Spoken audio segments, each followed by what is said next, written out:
downsides of practicing semen retention. Everybody talks about the positives, so you need to do this and you need to do this, but few people talk about the negatives. So now we're going to discuss some negative side effects of doing this discipline. Starting with number one, which is increased sexual frustration. When you stop doing this, naturally the desire builds up because now you have the ingredients necessary to reproduce with. Before you didn't. And nature is saying, okay, come on, do it, do it, do it. But you don't want to do it. Why? Because you're practicing semen retention. Number two is sleep disruptions. Not only in terms of you can't fall asleep because you're full of energy, or things are changing in your body and you don't know what to do with it and your body doesn't know what to do with it and you can't sleep. This is generally speaking occurring in the beginning phase of when you start practicing, but also sleep disruptions in terms of if you know, you know. Okay, sometimes you wake up and you have an unwanted surprise and you have to go do laundry the next day. If you know what I'm talking about, you know. If you don't, you probably don't practice semen retention. Number three, obsession with the reproductive act. When you stop doing this, when you start to, in a sense, repress this, because before you were very loosey-goosey and very expressive, now you're trying to repress. You're not trying to do anything, you're just trying to be normal. But it may feel like you are suppressing your desires. You have the desire to go and do this thing with your hand to an adult video, or you have this desire to go and do something with a woman, and that may feel like, oh, why can't I just do the thing that I desire to do? You can understand very simply by going to Walmart and going to the pastries aisle. And if you're craving donuts and thinking, oh, why can't I just eat donuts? Because it'll lead you to an early grave, it'll make you fat.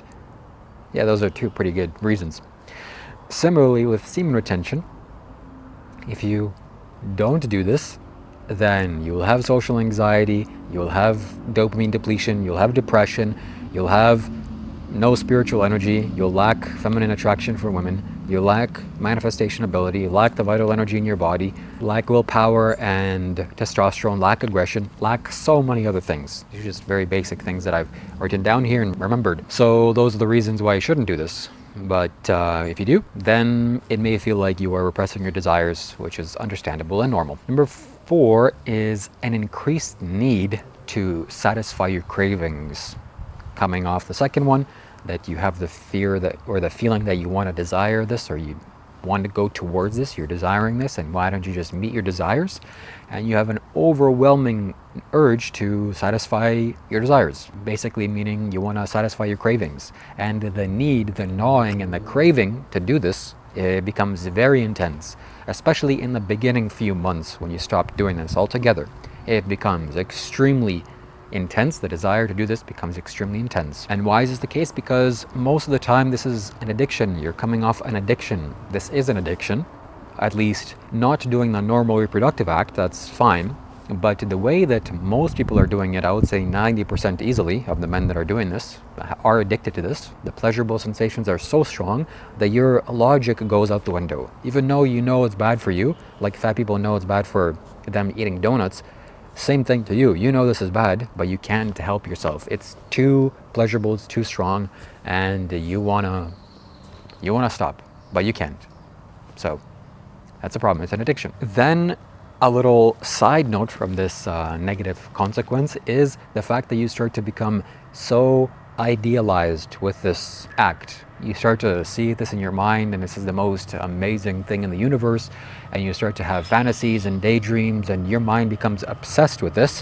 Why? Because if you've been eating a certain type of food for your entire life and then you just decided, I'm going to quit because this is bad for me, the desire, the temptation, and the overwhelming feeling like this is the most amazing thing in the world is going to come back. And that's usually what happens. So you start to make this act as a magic. It's a magical, oh, it's so amazing. Why? Because if you, again, a similar analogy, if you're hungry, then food becomes a god. And if you haven't done this in a while, or if you're not doing this, then this becomes like, this is the most amazing thing in the world, which really it's not. When you do release this, instantly you'll regret it, and you understand, oh, this is actually not some big deal. Why did I do this in the first place? Exactly. And number 5, we've already talked about this, but repressed desires. It may feel like you are repressing your desires. And people have told me also, I've gotten comments many times that I'm doing this, I'm practicing this, that I'm repressing my desires. I need to stop, I needed to go and meet some girl at a bar and do something with her? No, even though maybe it would liberate my energies, but still, me containing this is far more advantageous than me having my energies liberated, because I can liberate my energies in other ways, but this I can't get any other way by just doing this, just holding this energy in. And where would a top 5 benefits or detriments video be without a bonus? So now I'm going to share with you a bonus of some negative consequences of practicing this discipline of semen retention. And it is this. It is quick release. You know what quick release is? Quick release is good when it comes to certain things in life, but not good when it comes to other things. Actually, biologically and realistically thinking about this act, it is good to quickly release because, hey, you know, a lion can jump on you. You gotta get this act over with very quickly. So it's very efficient. You become very efficient. Well, the girl that you're with may not think that you're so efficient. She wouldn't say that word, efficiency, but you're very efficient. You become so efficient, you can get this done in under 10 seconds. Man, that's faster than Usain Bolt running the 500 meters or 100 meters. I don't know how fast he ran, but pretty fast. You become faster than that. Because when this pressure builds up and the need to do this builds up, the need to reproduce builds up, and you have so much storehouse, so much in the reservoir, that when you do open the floodgates, it just the whole pressure wants to come out. You're so pressurized that everything wants to go out at once. That's not ideal, but hey, if you learn to calm down, relax, go slow, and things will take care of themselves on that way. And where would a one bonus be without a second bonus? So I'm going to give you a second bonus. You start to not be normal in other people's circumstance or other people's perception. This is becoming more and more mainstream, but I'm sure still if you are dating some woman and you're saying to her, oh yeah, I practice semen retention, she'd be like, what? What is that? Why? Is something wrong with you? Are you not normal? Is everything okay? Are you not healthy? Or are you sick? Or what's going on? Why can't you do this? And also the woman might feel bad by you not releasing this, because maybe she's been used to seeing this happen to her, and there's also, I'm sure, a biological pleasurable response from a woman knowing that she can get this out of you. It naturally is like that because that's how their production aspect starts. But when you stop doing this, then you're going off into unknown territory, into weird territory. You're becoming not like everybody else. And everybody knows that if you're not like everybody else, probably you're bad, right? Well, you're not like everybody else, oh, you're bad. You don't look like everybody else, oh, very bad. Not doing what everybody else is doing, oh my God, we should look out for you, right? No. And where would 2 bonus points be without a third bonus point? A third bonus is that maybe your standards are going to increase, meaning what you want from the opposite sex. Maybe you're not just going to go and sleep around with women or people that you meet at a nightclub or a bar or some other random place and just doing this because it feels good. Hey, it feels good. That's wonderful. But there are other things to life than feeling good. There are many more higher things to life than just feeling good. Hey, donuts feel good. Why don't you just go eat a bunch of donuts? Oh, no? Okay. Same thing here. So because of that, your standards may not be the same as they were, or they may change, or they may increase or improve, or whatever other reason, and you might not tolerate things that you've once tolerated. And simultaneously, the supply of the thing that you're wanting may not be so abundant, because, you know, the supply of you going to a nightclub and meeting some girl and doing things with her, the supply is very big. It's a lot there.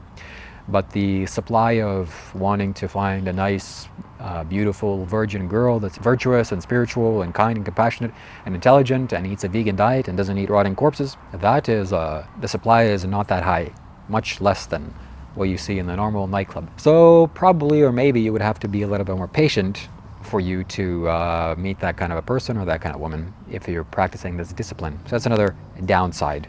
You may not get instantly satisfying your cravings. So also, in addition to this, you have to start to learn how to not satisfy your cravings so much.